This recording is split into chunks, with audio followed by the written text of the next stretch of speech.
think we're going from kind of like stories of the past to, judging by the title, things a bit more up to date.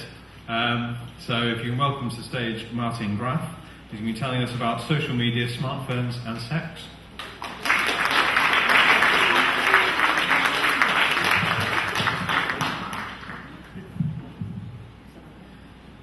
Okay, so my name is Martin Graff, and I'm an academic psychologist, and I kind of study this kind of thing for a living, I suppose.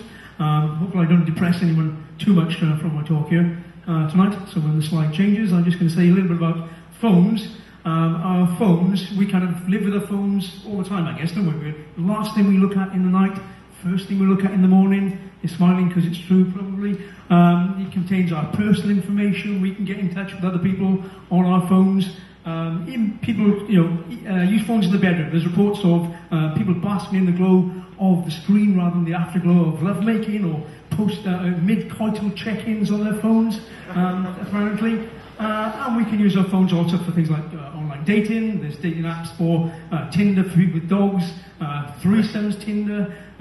There's one for sort of bacon lovers, salad soulmates. So there's lots of different dating apps we can get and use with our phones. We can also send, like if you've heard of sexting, which is sending sort of nude or semi-nude pictures, or sort of explicit sexually charged messages, such as talk to me about finance, or I'm not wearing any socks, that kind of stuff. People also engage in phubbing, looking at your phone, ignoring somebody else. I was in a restaurant in Galway on Valentine's Day a couple of years back. I noticed people looking at their phones. I don't know why I was in a restaurant in Galway on my own on Valentine's Day, but that's another thing. People also engage in what's called micro-cheating, such as playing down the nature and significance of your relationship, or storing a name on your phone under a sort of false name. It's called micro-cheating, not full-blown cheating, but it's kind of getting there, perhaps.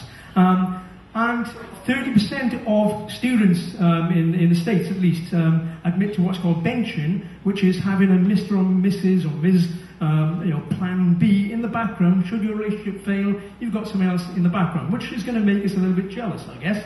There are gender differences in jealousy, in as much as, for males, we get jealous of other males who are wealthy, intelligent, powerful. Females get jealous of other females who are attractive. So there are gender differences in who gets us jealous. We use this little scenario here in terms of what gets us jealous.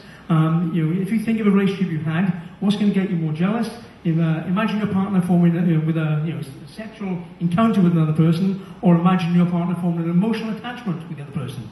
We found no gender differences for the sexual one, but we did find one for the emotional one, with females getting more jealous than males in the emotional situation. And this also happens with phones as well. When the slide changes, there we are. Okay, so that we know that males look more at sort of sexual messages and will look for longer at sexual messages, and females will look for longer at sort of emotionally charged messages. So there's definitely gender differences in sort of phone jealousy also, which leads us on to people do engage in what's called they've got a motivation for relationship-threatening behaviour.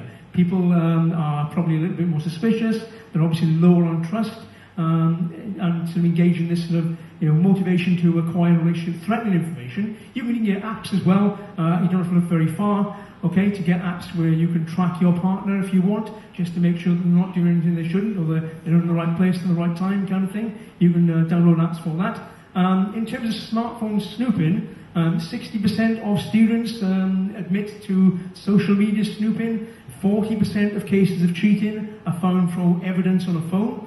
And, believe it or not, 10% of damaged phones come from people throwing their phones in an argument. 20% of men admit to snooping on their partner's phones when they're asleep at night, and what they do when their partner's asleep, get their finger, unlock your phone, okay, like that, yeah. Right. You would think that when people are married, they would not engage in sort of this kind of behaviour, the surveillance in marriage. By now you would have trusted each other. However, surveillance in marriage still happens. You're looking for your partner. So 30% of couples admit to looking at their partner's emails or messages without them knowing. 20% are checking their partner's browsing history as well. So surveillance happens also in marriage. The good news is, I guess, is that you can get apps such as this one, which you can sort of put all your private information on your phone, and even if someone unlocks your phone, you can't get into this. This was sent to me by Facebook. Facebook places ads. I don't know why I got this one, but there you go. I must be a bad person. Okay, thank you very much for listening.